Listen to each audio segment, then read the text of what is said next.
오늘 하나님께서 주신 말씀입니다. 히브리서 12장 5절에서 13절까지 말씀입니다. 신약성경 367페이지 히브리서 12장 5절에서 13절까지 말씀입니다.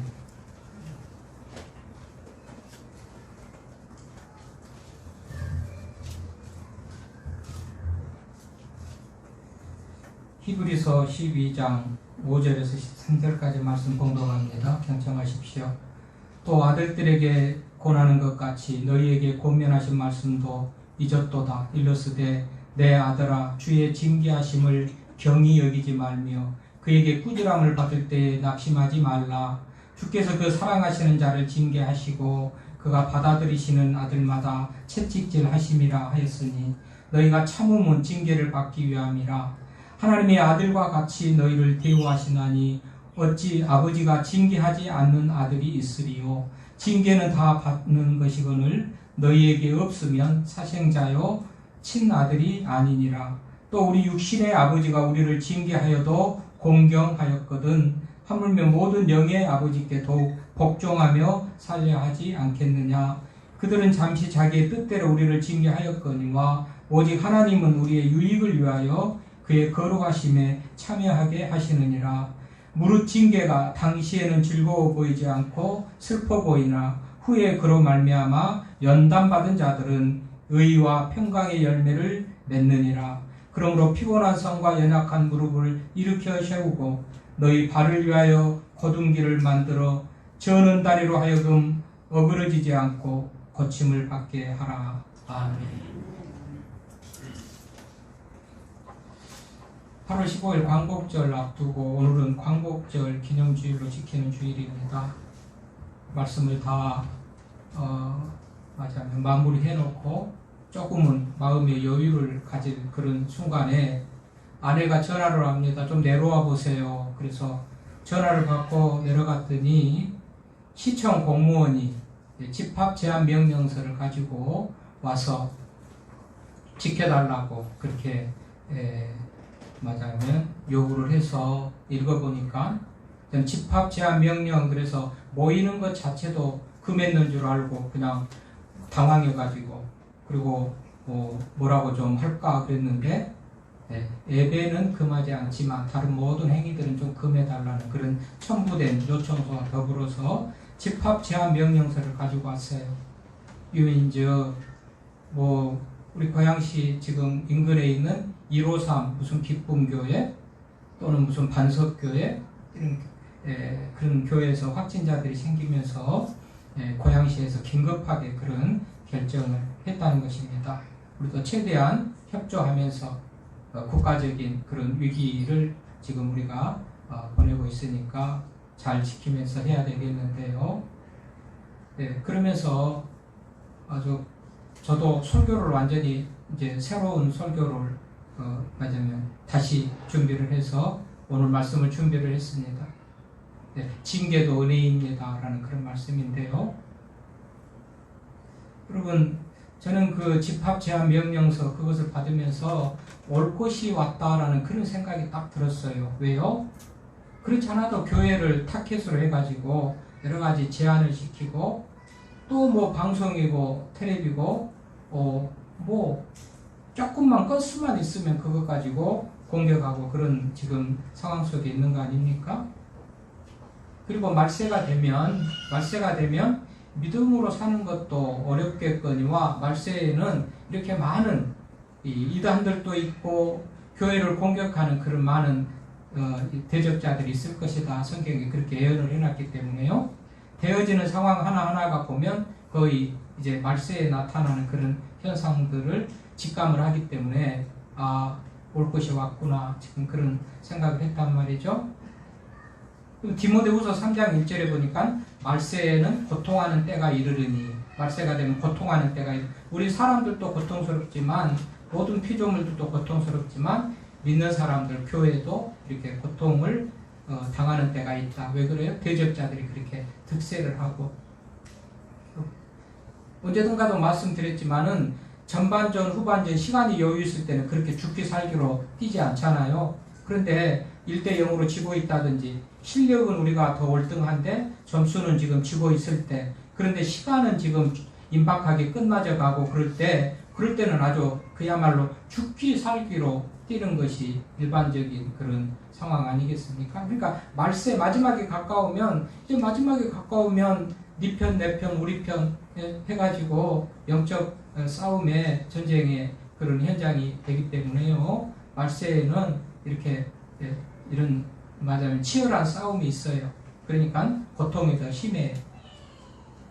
베드로후서 3장 3절에도 말합니다. 말세에 조롱하는 자들이 와서 자기의 정욕을 따라 행하며 조롱하며. 말세에는 나하고 다른 많은 사람들에게 대해서 조롱하는 그런 또 때가 있다 그랬어요. 그러니까 기독교를 핍박하고 파괴하고 나하고 다른 신앙을 가진 사람들은 기독교를 그렇게 적대시하고 그러겠죠. 그래서 보십시오. 안티들도 옛날에도 뭐 안티가 없었던 건 아니겠지만 안티들이 또 많이 생기고 안티 기독교들이 많이 생기고 또 신문도 언론도 어떤 거리만 있으면 그냥 돼서 특필을 하고 침소 봉대를 해서 작은 것도 크게 하고 별것 아닌 것도 큰 것 같이 잘 알지도 못하는 것을 오해해가지고 세상의 가치관 기준 가지고 하니까는 그렇게 해가지고 이렇게 보도를 하고 교회를 공격하고 그런단 말이죠. 그럼 교회의 권한, 개인의 권한, 국가적인 권한. 좀 전에 우리가 참회의 기도를 할 때 코로나나 이 장마로 인해서 언제 최근에 장마로 인해서 이렇게 많은 인명 피해와 재산 피해를 입은 적이 없죠. 꼭 그런 것인지 아닌지는 알 수는 없습니다. 하나님이 하신 일인데 대부분 성경적으로 보면 국가적인 재난, 개인적인 재난은 하나님 앞에 잘못해서 징계의 수단으로 오는 경우가 많이 있으니 만에 하나 징계로 인해서 내려지는 재난이라면 우리가 회개하고 돌이키면서 그런 재난이 멈춰야 되겠기에 참회의 기도를 드렸는데요. 어쨌든 우리가 알 수는 없어요. 자연적인 현상인지 하나님께서 내리는 징계인지 누가 압니까? 몰라요. 모르는데 그렇게 받아들이면서 인정하면서 하는 것이 더 완전한 길이죠.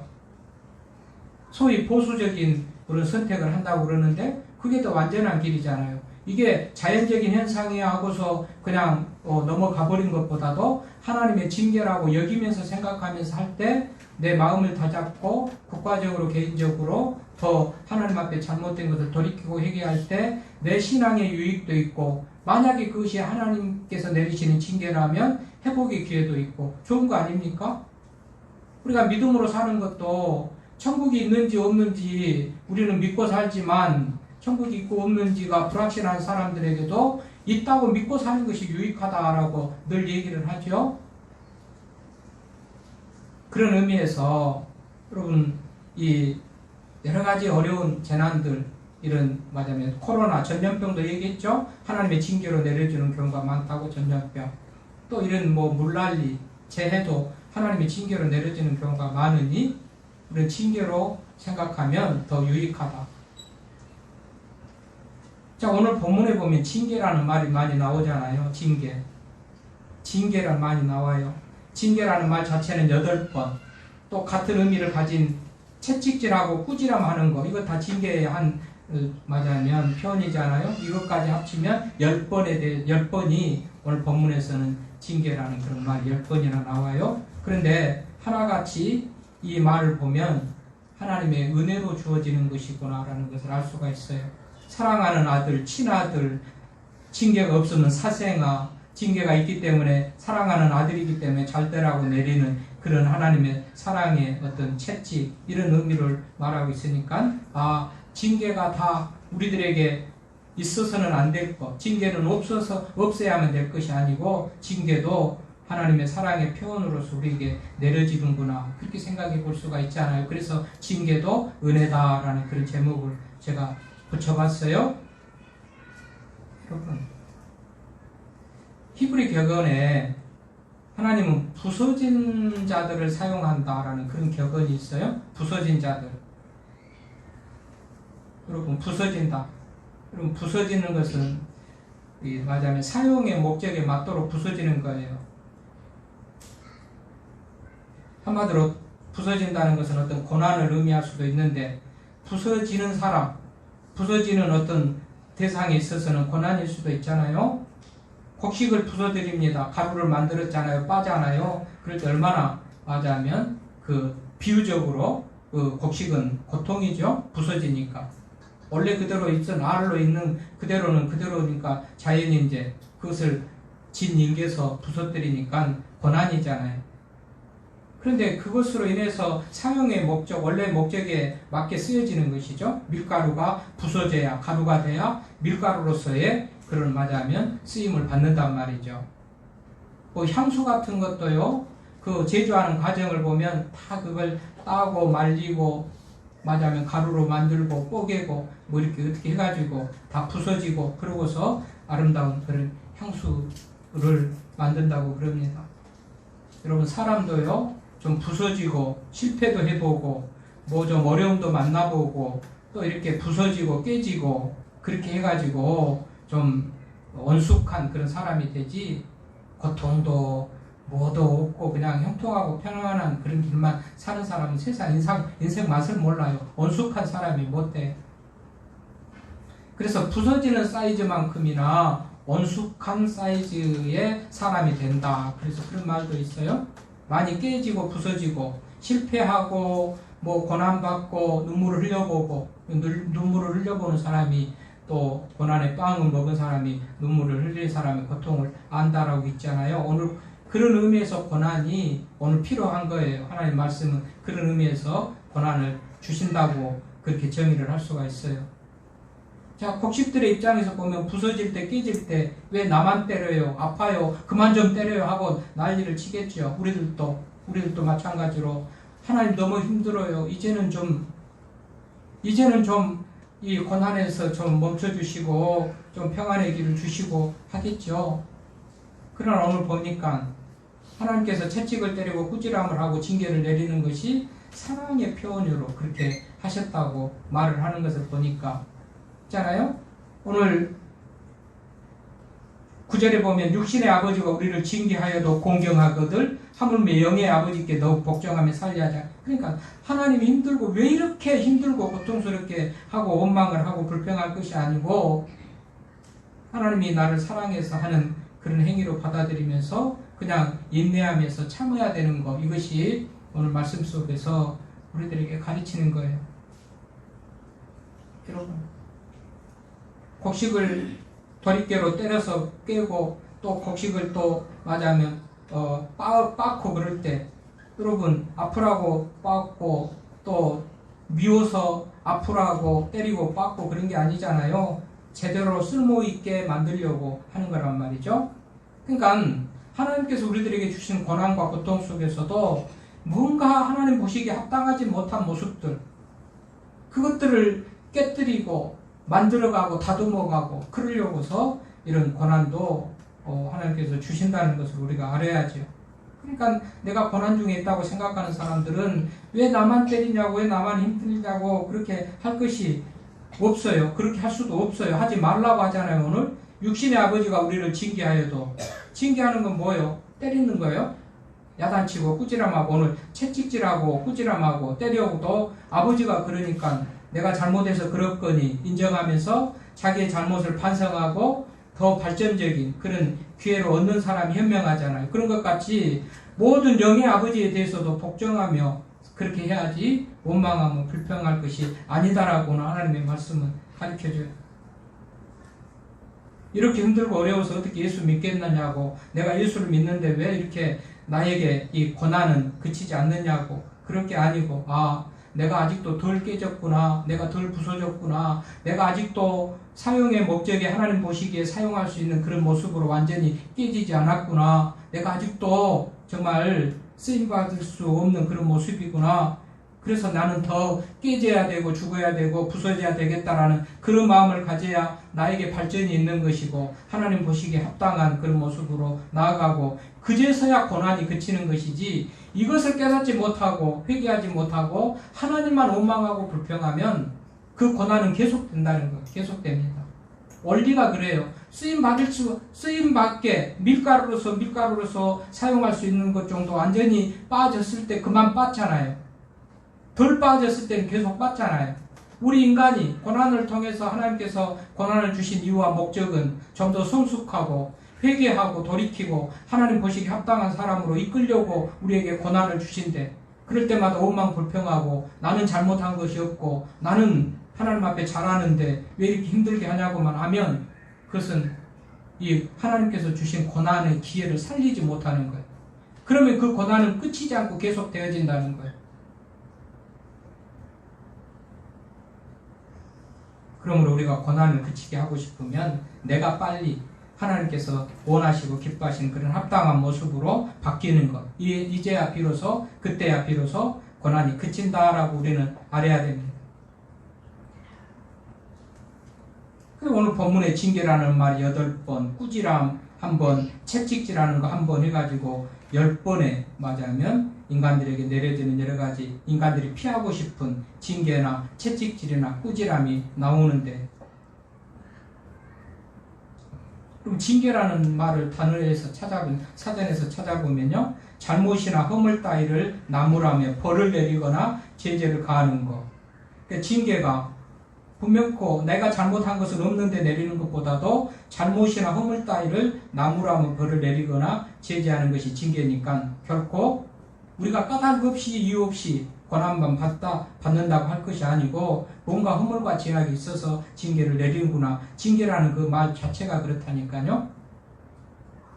그래서 징계, 여러분 공무원들도 징계를 받죠. 공무원들이 징계를 받는데 6등급의 징계를 받더라고요. 중징계, 경징계 해가지고 가벼운 것, 무거운 것 해가지고 징계를 받아요.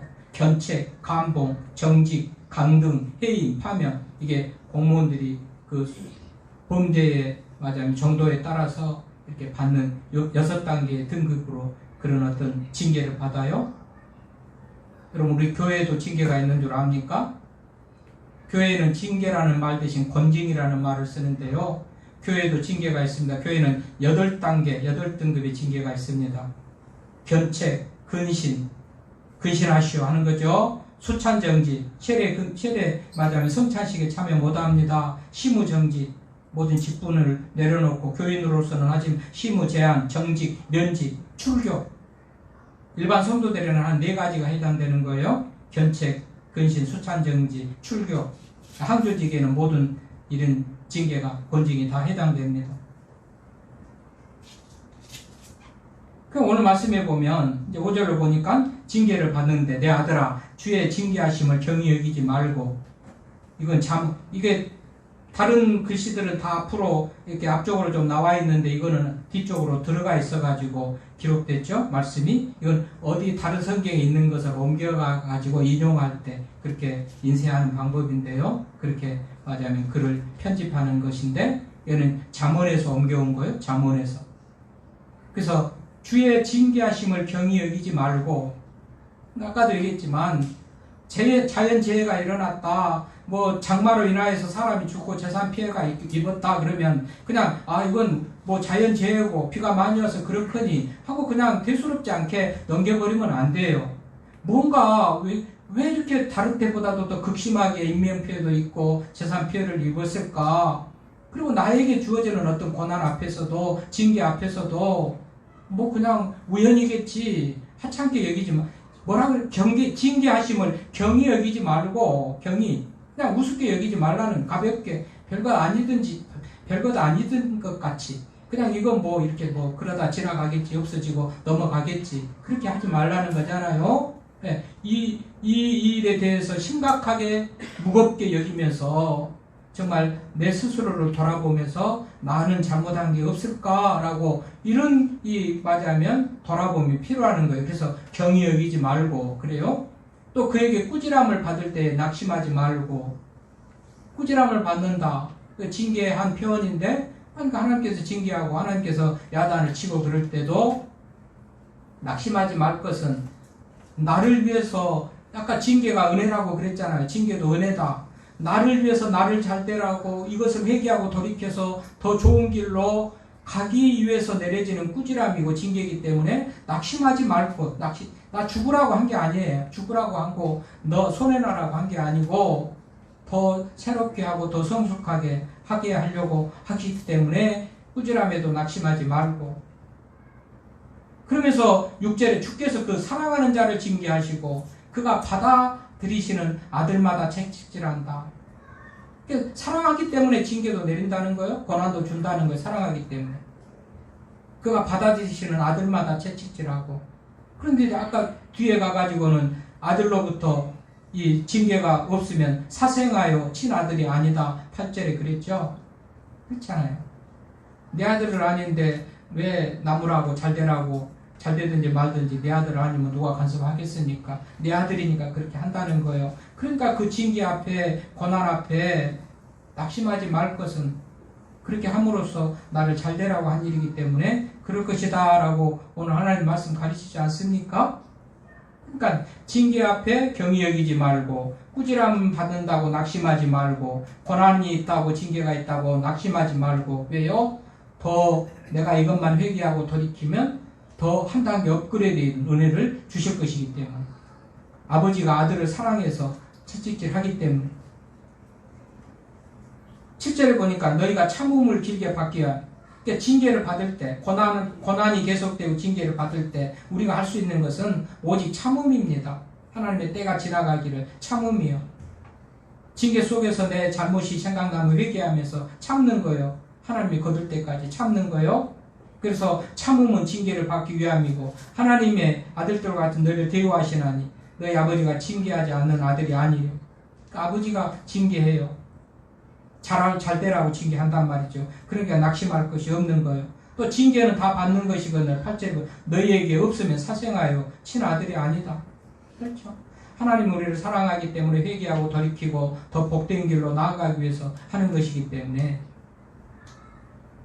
그래요. 이 말 다 쭉 그렇게 해가지고 징계를 받는다고 옷만 불평하지 말고, 왜 나만 때리냐고 못 살겠다고 아우성 치지 말고, 육신의 아버지가 징계를 해도 공경하는 것 같이 영의 아버지는 더 나를 잘되라고 사랑하라고 나를 살리려고 그랬구나 하고서 더 복종하면서 더 잘하라고 그런 거 아닙니까? 그러라고 하나님 말씀이 그렇게 지금 가르쳐요.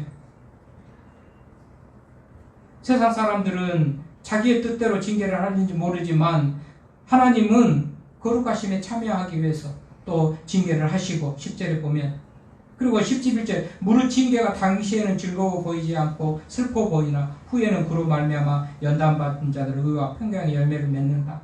그렇죠? 지금 뭐를 하지 말아라. 예배를 드리지 마시오. 밥도 먹지 마시오. 뭐 예배 말고, 정식 예배 말고 모든 예배는 모임은 다 취소하시오. 우리에게는 지금 당장은 말하자면 즐거워 보이지 않잖아요. 교회적으로, 개인적으로도 마찬가지고. 아니 사람이 죽고 물난리가 나고 재산이 하고 다, 그러나 이것이 즐거워 보이지 않고 슬퍼 보이나 후에는 그로 말미암아 연단받은 의의 영광을, 이걸 통해서 우리 인간은 정말로 물 앞에서도 별 볼 일 없구나, 바람 앞에서도 인간은 힘은 무능하기 짝이 없구나, 과학이 이렇게 과학이 무슨 사람을 살린다 만든다 하는 때에도 이 인간이 이렇게 무능하구나는 것을 깨달으면 어떻게 되는 거예요? 하나님을 더 찾게 되고 의지하게 되고 그러잖아요. 그러니까 이 재난을 통해서, 고난을 통해서 지금은 슬퍼 보이는 것 같고 그러는 것 같지만 이후에 더 우리들에게 유익한 것이 되기 때문에 낭망하지도 말고 슬퍼하지도 말아라. 이후에는 의와 평강의 열매를 거둔다.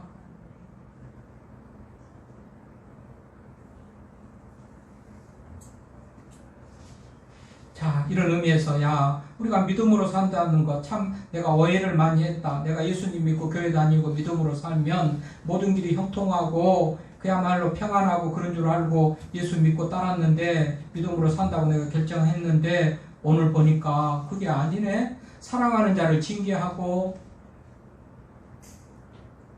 매를 때리고 꾸지람을 하고 그러네. 믿어 안 믿어? 믿어야 돼 말해야 돼? 갈등과 고민이 생깁니까? 여러분 현실만 보고 지금만 보면, 그 보여지는 고난만 보면 내가 괜히 믿음을 선택했다 할 줄 모르겠습니다만은 이후에 주어진 약속이나 영광을 바라보면 충분히 고난을 감수하면서라도 감내하면서라도 믿음을 가지고 나갈 수 있는 것이다. 성경은 우리들에게 그렇게 가르쳐요. 여러분 예전에는 미처 몰랐습니까? 예수님 믿으면 고난도 없고 징계도 없고 꾸지람도 채찍도 없고 그냥 형통하고 평안할 줄만 알았습니까? 그거는 예전에 목사님들이 좀 잘못 가르쳐서 그랬겠죠? 내가 성경도 잘 읽어보지도 않고 그래서 그랬겠죠? 오늘 성경을 보니까 그게 아니구나. 사랑해서 징계를. 남의 자식, 사랑하지 않는 자식은 나 몰라라 하고 무관심하고 방치할지라도 내가 사랑하는 아들이니까 우리 하나님께서 나에게 징계를 내리고 채찍질하고 꾸지람을 하시구나. 그럼 이 고난 앞에서 믿음의 사람들이 견뎌왔던 것을 보면 우리도 그렇게 해야지 맞는 것이죠. 고난 앞에. 믿음의 사람들은 어떻게 했습니까? 아브라함은 75세에 부름받아가지고 땅을 약속하고 자손을 약속하고 무슨 뭔가 복된 것을 약속했지만 사실 아브라함은 25년이 지난 다음에 100세가 돼서 아들을 얻어요. 그리고 땅은 어디 있습니까? 아브라함, 이삭, 야곱 맞으면 흘러 가가지고 맞으면 모세 때 가서 여호수아 때 가서 약속의 땅 가나안을 차지하고요. 그게 뭐예요? 하나님의 약속은 지금 바로 이루어지지 않지만 믿음의 사람들은 그 약속을 기다리다가 결국은 그 약속이 성취되었다는 것을 알 수가 있어요. 그래 고난 앞에 기도하며 회개하며 하나님의 은혜를 바라보고 우리가 기다리고 나가야 되지만 때로는 그 시간이 좀 길 수도 있지만 우리는 포기하지 않고 그 믿음을 가지고 약속을 믿으면서 그 때를 기다려야 되겠다는 것을 알 수가 있죠. 아브라함은 한 25년, 모세는 짧게는 40년, 길게는 80년, 80세에 하나님께서 모세를 불러가지고 내 백성, 고통 가운데 있는 내 백성을 바로에서 구원해라 하고서 출애굽시키는 지도자로 세우잖아요. 야곱은 21년. 아버지 썩이고 형을 썩이고 장자의 명분을 다 축복을 차지하고 외삼촌 나반의 집으로 돌아갔다가 거기서 21년을 허송세월 하듯이 외삼촌 집에서 맞아면 일꾼으로 살다가 겨우 21년 만에 맞아면 자기 좀 자수성가하고 재산을 이루고 나오기도 해요. 요셉은 13년 세월을 통해서 끊임없이 기다리다가 참고 기다리다가 그들의 삶이 얼마나 힘들었습니까? 요셉 형들이 시기하고 질투해서 외국에 팔아버리고 외국에 팔려가지고 종으로 살다가 감옥에도 갔고 모함도 받고 그러다가 그 험난한 세월을 살고 결국은 30세에 총리가 되고 그러잖아요. 그러니까 믿음의 사람들은 믿는 순간 내가 하나님을 믿습니다 하는 믿는 순간 당장 하루아침에 좋은 일이 열려진 것이 아니라니까요.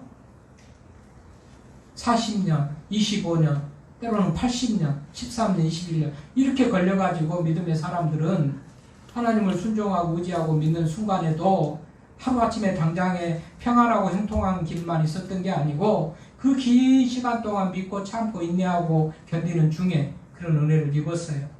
그런 의미에서 예수를 믿는다는 것이 뭐냐? 두 가지 기억하십시오. 예수를 믿는다는 거 기다림이다. 약속의 말씀을 믿고 기다리는 기다림이다. 기다림. 오늘 당장 어떤 일이 일어나지 않더라도 기다리는 것이다. 믿는다는 것은 예수님을 믿는다는 것은 고난이다. 고난. 예수님은 십자가에 달려 죽으셨잖아요. 제자들의 발을 씻겼잖아요. 희생하고 헌신하고 섬기고 봉사하면서 그 길을 따르라. 자기 십자가를 지고 나를 쫓으라 했잖아요. 믿는 것 자체가 고난인 줄 아세요. 고난. 예수님을 믿는다는 것은 고난이다. 예수님을 믿는다는 것은 기다림이다. 평안함 속에서도 고난을 스스로 자초해서 그 길을 가는 사람들입니다. 예수님을 안 믿는다고만 하면 좋은 길이 열릴지라도 그들은 불편하더라도 고난이라도 믿고 그 길을 갔던 사람들이 믿음의 사람들입니다.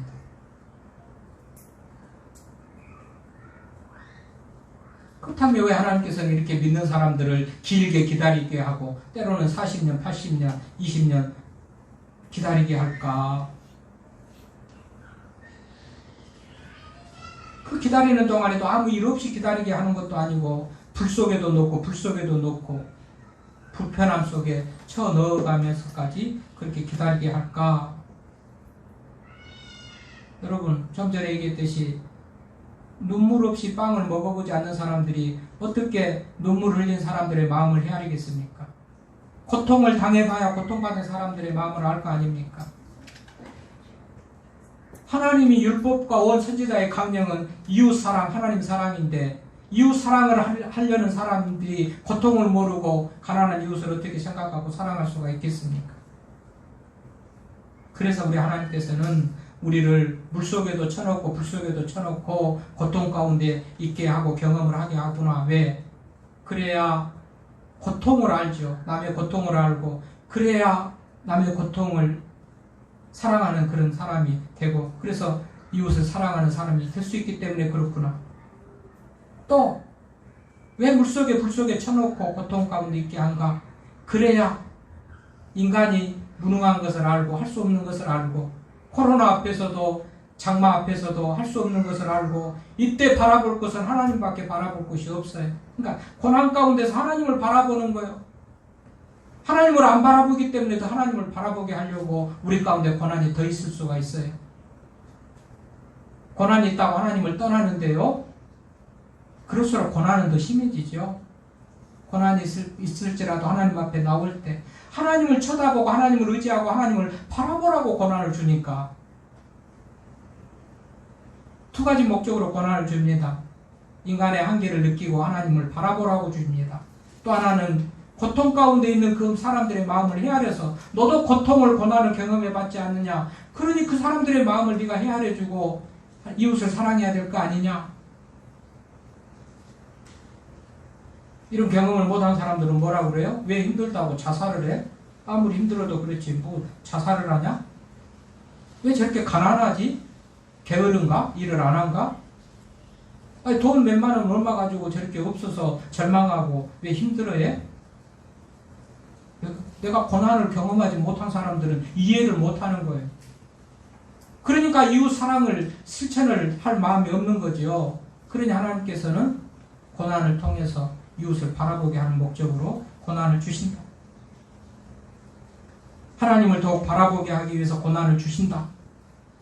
그럴 때 이렇게 어떻게 이 고난 앞에 어제도 일산에 주권교회 김웅식 목사님이 전화가 와서 목사님 그거 집합 제한 명령 그거 받았어요? 왜 받았어요? 뭐라고 그랬어요? 예 알았다고 당신들이야 시청 공무원들이야 무슨 죄가 있냐고 위에서 시키니까 하겠지 하고서 받았어요. 그 목사님 막 시청에 전화해가지고 난리를 쳤다. 목사님 그분들이야 무슨 죄가 있으니까 위에서 하는 것이니까 하고 또 교회도 그걸 그렇게 지나치게 막 반응하고 하면 그분들한테 이미지도 안 좋고 더 뭐 안 좋은 감정만 가지게 될 텐데 그럴 거 뭐 있습니까? 했는데 보십시오. 이럴 때 교회들은 어떻게 하냐 이럴 때 더 회개하고 기도하고 하나님 앞에 더 기도하라고 이렇게 이런 일이 주어진다 그래요. 목사님들이 그래요. 기도해야죠. 기도합시다. 더 우리가 하나님 앞에 바로 섭시다 그래. 우리들도 개인적으로 고난이 있다고 내가 고난 속에 있다고 생각하시는 분들 이 고난은 이웃을 생각하라고 주는 기회고 더욱더 하나님을 의지하라고 주는 기회인 줄 알고 이것을 깨닫지 못하고 결정하지 못하면 그 고난은 계속됩니다. 예수 믿는다는 것은 기다림이다. 예수 믿는다는 것은 고난인 것도 아십시오. 그러나 그 고난이 이후에 주어질 영광과 비교할 수가 없어서 그 길을 가는 거예요. 우리 인생 편안하게 살겠다고 형통하게 살겠다고 예수 믿는 것이 아니다. 우리 예수님이 십자가에 달려 돌아가시고 그리고 명령하신 것마다 뭐예요? 희생해라, 섬겨라, 봉사해라. 이게 고난 아닙니까? 그러므로 오늘 교회적으로도 핍박받습니다. 여러 가지 우리 성도들이 삶 속에서 어려움 속에 있습니다. 그럴지라도 이것을 통해서 하나님을 더욱더 잡고 우리가 좀 더 어려운 사람들을 생각하고 할 때 이 고난이 그치고 하나님께서 사랑해서 주시는 고난인 것을 생각하고 깨달을 때 이 고난이 그칠 줄 알고요. 좀 더 하나님 앞에서 바로 서는 우리가 될 수 있기를 바랍니다.